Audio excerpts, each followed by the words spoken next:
अस्सलामुअलैकुम। तो आज की इस वीडियो में हम देखने वाले हैं उर्दू पेडागोजी पार्ट 2। पार्ट 1 में हमने आमोजिश एंड इक्तसाब, ये दो चीज़ें हमने कवर की थी। तो सबसे पहली बात, तो जो वीडियो 1 है मेरी, मैंने आमोजिश को आमोजोश बोला है, तो प्लीज़ आप उसे करेक्ट कर लीजिएगा। उसे आप क्या पढ़ेंगे? आमोजिश। एंड नेक्स्ट जो है आज की जो वीडियो है हमारी, वो है ज़ुबान और बोली पर। तो इससे रिलेटेड वर्ड्स, कुछ जुमले जो हैं आपको पेपर में आते हैं उर्दू पेडागोजी में। तो चलिए हम अपना वीडियो स्टार्ट करते हैं। तो सबसे पहले तो मैं बोली से स्टार्ट करूँगी, बिकॉज़ बोली जो होती है, बोली और ज़बान में जो है फ़र्क होता है।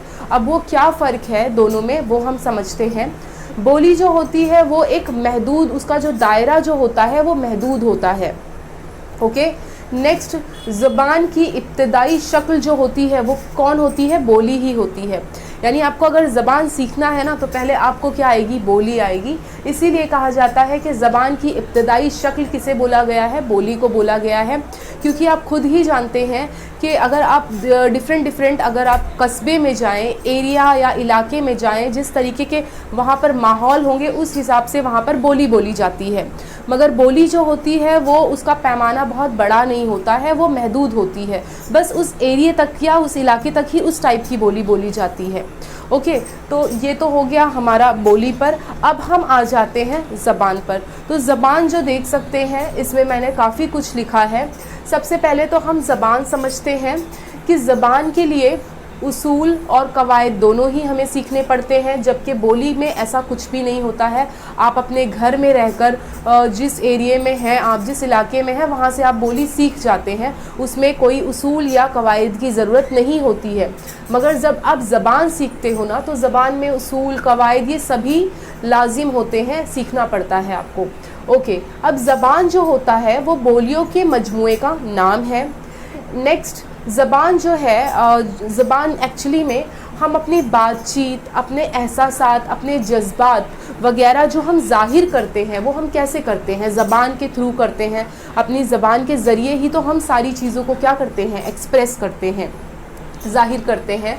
और हम अपने जज्बात, तजुर्बात, ज़रूरियात के तरसील का वसीला है। ज़ुबान जो है इन सभी चीज़ के तरसील का क्या है? वसीला है। तरसील का मतलब होता है कम्युनिकेशन, एंड वसीला का मतलब होता है ज़रिया। ओके।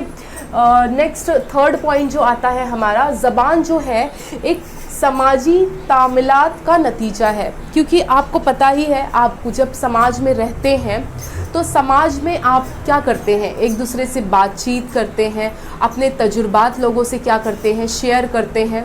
तो इस पॉइंट को भी आप याद रखोगे। अब देखिए, ज़बान जो है, ज़बान की 3 किस्में होती हैं। एक होता है इशारों की ज़बान, दूसरा होता है आवाज़ की ज़ुबान, एंड थर्ड वन जो है अलामतों की ज़बान। अब देखिए, फर्स्ट जो है आपका इशारों की ज़बान, ये आपका पहला किस्म है। पहली 3 किस्में हैं। 3 किस्मों में जो सबसे पहले नंबर पे है वो है इशारों की ज़बान।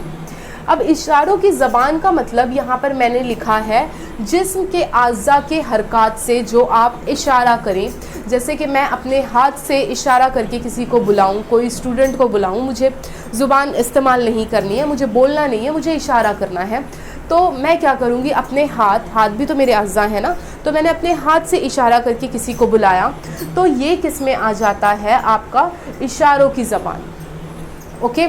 अब यहाँ पर बहुत सारी चीज़ें हो सकती हैं जो हम इशारा करते हैं। अब ये जो इशारों की ज़बान है, ये भी जो होती है 3 तरीके की होती है। तो पहला जो है वो है बसरी, दूसरा जो है सिमात, एंड थर्ड वन जो है वो है लम्स। अब पहले तो हम बसरी तरीका देखते हैं। एक मिनट, ये पॉइंट मैं भूल गई हूँ, पहले मैं ये पॉइंट आपको बता दूँ। ज़बान की नशोनुमा का पहला मरहला है जो इशारों की ज़बान जो, तो देखिए यहाँ पर, तो यहाँ पर मैंने सेकेंड पॉइंट आपसे डिस्कस नहीं किया था, तो पहले सेकेंड पॉइंट देख लेते हैं। ज़बान की नशोनुमा का पहला मरहला है, यानी एग्ज़ाम में आपसे पूछ लेता है कि ज़बान की नशोनुमा का पहला मरहला कौन सा है। तो यहाँ पर आपको 3 ऑप्शन या 4 ऑप्शन देंगे: इशारों की ज़बान, आवाज़ की ज़बान, अलामतों की ज़बान। एंड फोर्थ कोई भी ऑप्शन आपको देगा तो आपको बताना है कि इशारों की ज़बान जो है वो ज़बान की नशोनुमा का पहला मरहला है, पहला मरहला है। इसीलिए देखिए इसे मैंने सबसे पहले रखा है, तो आपको याद रखना है इस पॉइंट को, ख़ास तौर पे आपको याद रखना है कि ज़बान की नशोनुमा का पहला मरहला कौन है, इशारों की ज़बान। ओके, अब हम बात करते हैं कि इशारों की ज़बान भी ना 3 तरीके की होती है। पहला जो होता है वो है बसरी। बसरी यानी कि आँखों से देखते हैं, यानी जैसे आप आज आँखों से देखते हो, जैसे कि चेहरा हो गया, अगर क्लास में बच्चे बैठे हैं, टीचर आई है, तो बच्चे जो होते हैं आँखों से टीचर का फेस देखकर बता सकते हैं कि हाँ टीचर गुस्से में है या उनका मूड, उनका मिजाज कैसा है उस वक्त। तो यहाँ पर हम देख कर समझते हैं। ओके, एंड सिमात का मतलब होता है यानी इशारों की आवाज़ जिनको हम क्या करते हैं, सुनते हैं। तो ये तो डेफिनेशन है जो मैंने लिखा है। मिसाल देखिए यहाँ पर, मिसाल जैसे कि इशारों की आवाज़। इशारों की आवाज़ का मतलब ये होता है जैसे कि दरवाज़े पर कोई दस्तक दे रहा है, किसी ने खटखटाया दरवाज़ा, जिसे हम उर्दू में कहते हैं दस्तक देना।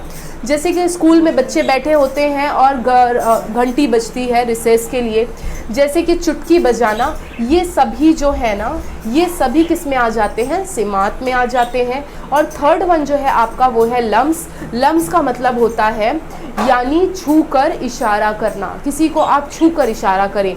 यानी जब आप देखते हैं कि क्लास में आप बच्चे जो है मस्ती कर रहे हैं, जैसे ही क्लास में टीचर आने वाली होती है तो एक स्टूडेंट देखता है तो वो दूसरे स्टूडेंट को क्या कहता है, करता है, कहनी मारकर क्या करता है, इशारा करता है या हाथ दबाता है कि हाँ कोई आ गया है क्लास में। तो जो भी आप छू कर इशारा करते हैं जिस भी चीज़ के लिए, तो वो किस में आ जाता है, लम्स में आ जाता है। तो ये थी 3 जो कि जिसे हम एक्सप्रेस कर सकते हैं इशारों की ज़बान में। अब हम आ जाते हैं आवाज़ की ज़ुबान। अब आवाज़ की ज़बान यानी कि जिसे आप सुनकर सीखते हैं, जैसे कि घर में बच्चा जो होता है वो सुनकर सीख लेता है चीज़ों को। यहाँ पर आपको एक बात ये भी याद रखनी है कि ज़बान जो है, आवाज़ की ज़बान जो है, ये क्या है, एक इक्तिसाबी अमल है जो कि हमने प्रीवियस वीडियो में भी देखा था। ओके, तो ये कैसा अमल है, एक इक्तिसाबी अमल है, याद रखना है आपको। अब थर्ड वन जो आता है वो आता है अलामतों की ज़बान। अब ये अलामतों की ज़बान क्या है, तो डेफिनेशन की तारीफ़ पढ़ लीजिए। किसी लफ्ज़ या आवाज़ को जब एक ख़ास अलामत या मायने में इस्तेमाल किया जाने लगता है तो वो लफ्ज़ या आवाज़ इस मायने के लिए अलामत बन जाता है और तहरीर की शक्ल ले लेता है। जैसे फॉर एग्ज़ाम्पल आप इसे क्या पढ़ते हो, फ़े, आप इसे क्या पढ़ते हो, काफ। ठीक है, अब देखिए ये एक अलामत है और इस अलामत को हमने क्या कर दिया है, एक मायने भी दे दिया है और एक आवाज़ भी दे दिया है। अब अगर आप ही बताओ, अगर इस फ़े को सिर्फ हमने लिख दिया होता फ़े और इसकी जो साउंड होती है, इसकी आवाज़ हमने ना बताई होती, इसका मायने हमने ना बताया होता, तो इस अलामत का कोई मतलब ही नहीं होता।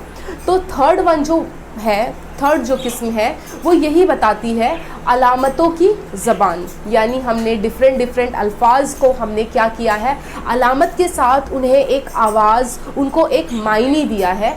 तो इसीलिए मैंने ये जो लास्ट सेंटेंस है, जो लास्ट आपका जुमला है, तहरीरी शक्ल ज़बान की एक मुस्तकिल शक्ल है। बिल्कुल, अगर कोई तहरीर मैं आपके पास पेश करूं और अगर उसमें ज़बान ना हो, उसमें आवाज़ ना हो, तो वो तहरीर जो होगी वो अधूरी कहलाएगी।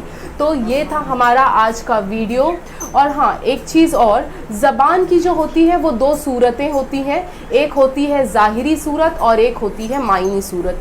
ज़ाहिरी सूरत का मतलब होता है कि जब हम किसी जुमले को एक तरतीब से लिखते हैं, एक अच्छे से हम प्रेजेंट करते हैं, ठीक है। और मायनी यानी कि उस सेंटेंस, उस जुमले में मैंने उसको कितने अच्छे से, उसमें क्या क्या खूबियाँ बयान की हैं, उसके मायने को समझाना। तो याद रखना, ज़बान की 2 सूरतें होती हैं, एक होती है ज़ाहिरी सूरत और एक होती है मायनी सूरत। तो ये था हमारा आज का वीडियो। Thank you.